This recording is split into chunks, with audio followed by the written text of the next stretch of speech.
Hello বন্ধুরা, কেমন আছেন সবাই? আশা করি সবাই ভালো আছেন। বন্ধুরা, আমাদের গল্পগুলো যদি ভালো লাগে অবশ্যই লাইক করবেন, কমেন্ট করে জানিয়ে দিবেন। আজকের গল্প দুমোটো বিকেল পর্ব 49। রাইটার আপনার লারা।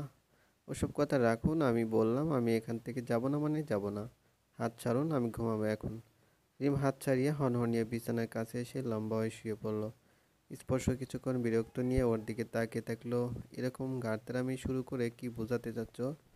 স্পর্শ চোখ জুড়ে ঘুমাচ্ছে। অফিসে মিটিংয়ের নামে লেকচার দিতে হয়েছে বকবক করে, তাই সে বাধ্য হয়েও রিমের একপাশে শুয়ে চোখটা বন্ধ করলো। মিনিট পাঁচেক বাদে রিম একটু একটু করে এগিয়ে এসে স্পর্শের গায়ের সাথে লেগে ওকে ঝাপটে ধরে ফেলেছে। যা বুঝলাম আজ আর ঘুমাতে দিবে না আমায়। আঙুল বাড়িয়ে এনে সে স্পর্শের বুকে কী সব লিখছে হিবিজিবি, যার মানে সে নিজেও জানে না। স্পর্শের উপরে ছাদটার দিকে তাকিয়ে আছে করুণ দৃষ্টিতে। সমাজ ধরে বিয়ে করিয়ে দিল আর পরিবার ধরে বিচ্ছেদ ঘটাচ্ছে। প্রকৃতির কি লীলা খেলা! স্পর্শ কিছু না। রিম স্পর্শের ঘাড়ে নাক ঘষে চুপ করে থাকলো। স্পর্শ আর চোখে ওর মুখের দিকে একবার ফিরে তাকিয়ে থাকলো। মেয়েটা যেমন করছে যেন আমাকে আমার থেকে দূরে কোথাও নিয়ে যাওয়ার ধান্দা তার। এরকম নড়াচড়া করছো কি জন্য? নিজে তো ঘুমাচ্ছই না, সাথে আমাকেও ঘুমাতে দিচ্ছ না তুমি। চলুন না বারান্দায় গিয়ে বসি, চা খাই, গল্প করি। হ্যাঁ, আর তোমার ভাই দেখে আমার গর্দান। আপনি ভীতু, আপনি লড়তে পারবেন না। লড়তাম পারি অবশ্যই, বাট তোমার বাবা স্বচক্ষে এসব দেখলে আবারও হার্ট অ্যাটাক করবে। তাই আমি এখন বড়ই শান্ত ছিলাম। আচ্ছা, তাহলে এখানে শুয়েই গল্প করি, উঠুন না। স্পর্শ উঠে বসে ল্যাম্পশেডটা জ্বালালো। রিমও উঠে বসেছে। বলো, কিসের গল্প করবা? শুনি। তাও না হলে তো আমাকে ঘুমাতে দিবে না। রিম মুচকে এসে চেয়ে আছে স্পর্শ দিকে, কিছুই বলছে না। স্পর্শ তাকিয়ে আছে। মানে এভাবে চেয়ে চেয়ে থেকে মনে মনে গল্প করার ইচ্ছে হয়েছে তার। রিম বেশ কিছুক্ষণ চেয়ে থেকে কেঁদে ফেললো। সেই আবারও কেঁদে কেঁদে স্পর্শকে আগলে ধরলো সে। স্পর্শ আর ইগনোর করলো না ওকে, নিজেও ধরে রাখলো রিমকে।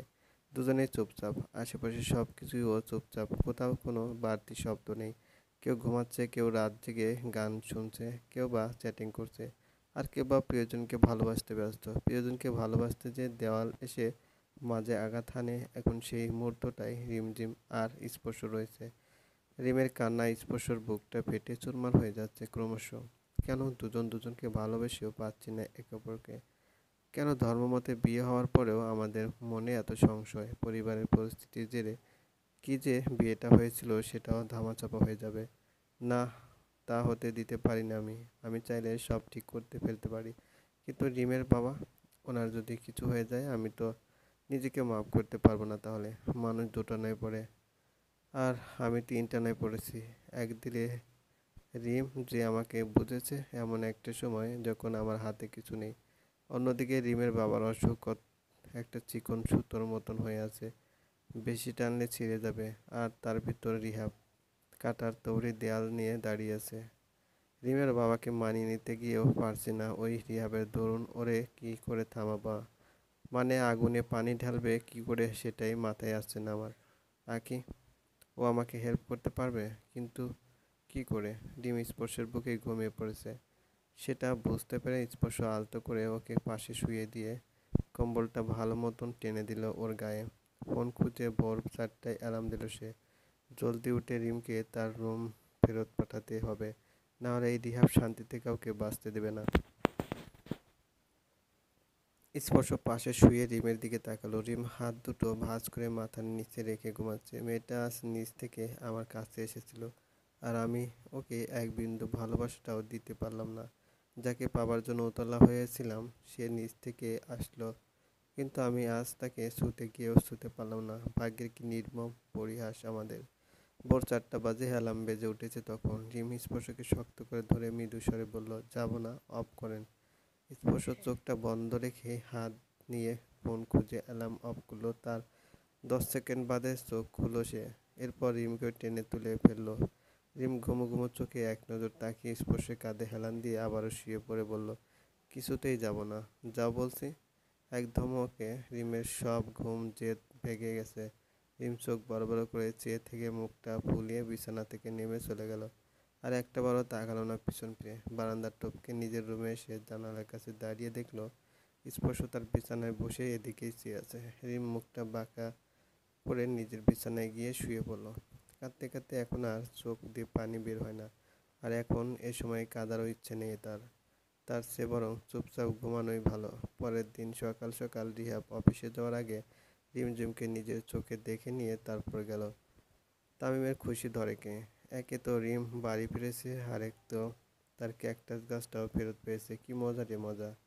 মনের আনন্দে সে গাছে পানি দিতে দিতে স্পর্শের বারান্দার দিকে তাকালো। স্পর্শ চেয়ারে বসে ঢুলতে ঢুলতে ফোন টিপছে। তামিম এক দৌড়ে রিমের কাছে ফিরে গিয়ে বলল, স্পর্শ ভাইয়াবু তো বারান্দায়, দেখবে চলো। রিম সোজা গেল বাথরুমে। তারপর সেখান থেকে ঠান্ডা এক বালতি পানি নিয়ে বারান্দায় এসে দাঁড়ালো। স্পর্শ রিমকে খেয়াল করেনি, সে চুপচাপ ফোন দেখেই যাচ্ছে। রিম বালতি উঁচু করে পুরো বালতির পানি স্পর্শের গায়ে ঢেলে দিয়ে বলল, হিসাব বরাবর।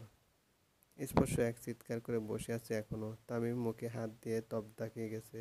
রিম দাঁতে দাঁত চেপে বলল, আমাকে আরেক ছেলের হাতে তুলে দেওয়ায় খুব শখ না তোর?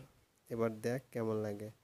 কথাটা বলে সে নিজের রুমে ফিরে আসলো। আবার তামিম স্পর্শের করুণ চেহারা দেখছে। স্পর্শ ভিজে টুইটম্বর, অথচ বিন্দুমাত্র রাগ হচ্ছে না তার। রিম তার জায়গায় ঠিকই আছে। রিমের আমার উপর রাগ হওয়াটাই স্বাভাবিক। কিসের শব্দ হলো রে? রোকসানা বেগমের আওয়াজ পেয়ে তামিম বেহুশ হয়ে এক দৌড়ে মারল। এক দৌড়ে সে মায়ের রুমে চলে গেছে। রোকসানা বেগম তার ছেলেকে এমন হালে দেখে রীতিমতো অবাক। চেয়ারের উপর থেকে তোয়ালে এনে ওর গায়ে দিয়ে বললেন, কিরে, তোর এই অবস্থা কি করে হলো? না, আসলে এক বালতি পানি এনেছিলাম গাছে দেবো বলে, পায়ের সাথে লেগে বালতি উপড়ে আমার গায়ে পড়লো সব পানি। তা তো বুঝলাম, কিন্তু বালতি কোথায়? ওই যে উল্টে পড়লো, বালতি তো নিচে পড়ে গেছে। তুইও না ঠিক করে কোনো কাজই করতে পারিস না। জামা চেঞ্জ করে নাস্তা করতে আয়, অফিস যাবি তো? হুম, আসছি। আপু, এটা কি করলে? এখন যদি ভাইয়া বাবু তোমায় মারে, আমি ধরে ওরে পিটাবো। তুই চুপ থাক, মেজাজের ফালুদা করে রেখেছে বেয়াদব একটা। শীত শীত, পানি ঢাললাম ওনার গায়ে। শীত করছে তোর? আব্বু বলেছে সকল মুসলিম ভাই ভাই, তো ওনার শীত লাগলো তাই আমারও লেগে গেল। তুই যা এখান থেকে। একবার একরকম লজিক নিয়ে হাজির হয়। রিয়াব যাওয়ার সময় মাকে বারবার করে সাবধান করে গেছে রিমকে যেন কড়া নজরে রাখে। রিম তো নিজের ঘরে চুপ করে ভাবছে কাল কি হবে তার সাথে। ওনারা যদি ওকে পছন্দ করে ফেলে তাহলে সব গেল চলে। স্পর্শ তৈরি হয়ে অফিসেও চলে গেছে। রিমঝিম শেষে অনেক ভেবে ডিসিশন নিল সে নিশাদকেই বিয়ে করবে। স্পর্শ যখন বেইমানের মতন বিয়ে শুরু করেছে বাবার অস্বীকার দোহাই দিয়ে, তখন আমিও বেইমানি করেই দেখাবো। বুঝুক রিমকে হারানো কত ভারী হয়ে পড়বে তার উপর। মা রান্নাঘরে দাঁড়িয়ে ফোনে তার ননদের সাথে কথা বলছেন আর ডাল রান্না করছেন। কাল ওনাকে আসতে বললেন তিনি। কথা শেষ না করতে দেখলেন রিম পাশে এসে পেঁয়াজ কাটা শুরু করলো ডালে বাগার দিবে বলে। মা তো অবাক হওয়ার শেষ সীমানায়। হুট করে রিমঝিমের এমন স্বাভাবিক হয়ে যাওয়া অবিশ্বাস্য ব্যাপার। রিন পেঁয়াজ কাটতে কাটতে বলল, বড় ফুপুকে বলো মেজো ফুপুকেও সাথে করে নিয়ে আসতে, মজা হবে তাহলে। মা ইয়াবড় হাঁ করে তাকিয়ে রইলেন। তারপর ঢোক গিলে রিমের ফুপুর সাথে কথা বলায় মন দিলেন। রিমঝিম ডাল রেডি করে চলে গেল ডাইনিংয়ের দিকে। তারপর তামিমকে টিভি দেখা থেকে উঠিয়ে টানতে টানতে বারান্দা পর্যন্ত এনে এদিক ওদিক দেখল। স্পর্শ তো নাই। দূর, কোথায় ভাবলাম ওনাকে দেখিয়ে দেখিয়ে তামিমের সাথে আলাপ করবো বিয়ে নিয়ে, ওনাকে একটু জেলাস ফিল করাবো, তা আর হলো কোথায়? কী হলো আপু? সিনচান দেখতে বসেছিলাম, টেনে নিয়ে এলে কেন? না এমনি কিছু না, যা তোর কাজে যা। রিমঝিম আবারও চলে গেল মায়ের কাছে। মাকে বলল কি কি কাজ আছে দিতে। মা রিমের কপালে হাত দিয়ে চেক করলেন, তারপর বললেন, জ্বর তো নাই। আচ্ছা, ভাত হয়েছে কিনা দেখে মার ফেল। আর তো কাজ নেই, আমি তরকারি রেঁধে ফেলেছি আগেই। ও ঠিক আছে। স্পর্শ আজ বাড়ি ফিরতে ফিরতে সন্ধ্যা হয়ে গেছে, কারণ অফিস থেকে সোজা বাস ধরে তাদের বাড়ি ফিরছে, তাই উত্তরায় হলে বিকালেই পৌঁছে যেত। রিম সেই কখন থেকে উঁকি মেরে সেদিক চেয়ে ওয়েট করছিল। যখনই সে স্পর্শকে দেখলো দৌড়ে গিয়ে আবারও তামিমকে টেনে হিঁচড়ে নিয়ে আসলো বারান্দায়। আবার কি আপু? দাঁড়া 2 মিনিট। স্পর্শ তার রুমে এসে শার্ট খুলতে খুলতে বারান্দার দিকে গেল। রিম সাথে সাথে কথা শুরু করে দিল, শোন তামিম, কাল তোর হবু দুলাভাই আসবে, ভালো মতন যত্ন করবি, তাহলে তোকে ভালো ভালো গিফট দেবে। স্পর্শ ব্রু কুঁচকে চেয়ে আছে ওদের দিকে। রিম আবারও বলল, ইসরে ছেলেটা এত কিউট উম্মা। ঠুস করে কিসের জন্য আওয়াজ আসতে রিম আর তামিম দুজনে পিছন ফিরে তাকালো। স্পর্শ একটা টব নিয়ে নিচে ফেলে দিয়েছে। নিশাদের এত প্রশংসা শুনে রিম হাসলো মনে মনে। তারপর কোনো পাত্তা না দিয়ে তামিমের হাত ধরে ওকে নিয়ে চলে গেল রুমের দিকে। সবেমাত্র এক ডোজ দিলাম, কাল ওরা আসা অবধি আরও অনেক অনেক ডোজ দেবো তোমার মিস্টার স্পর্শ।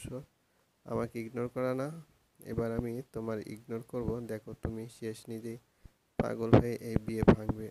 আমার আর কষ্ট করতে হবে না, ইনভেস্টমেন্ট তো আমি তোমাতেই করব। চলবে? গল্পটি ভালো লাগলে অবশ্যই লাইক করবেন।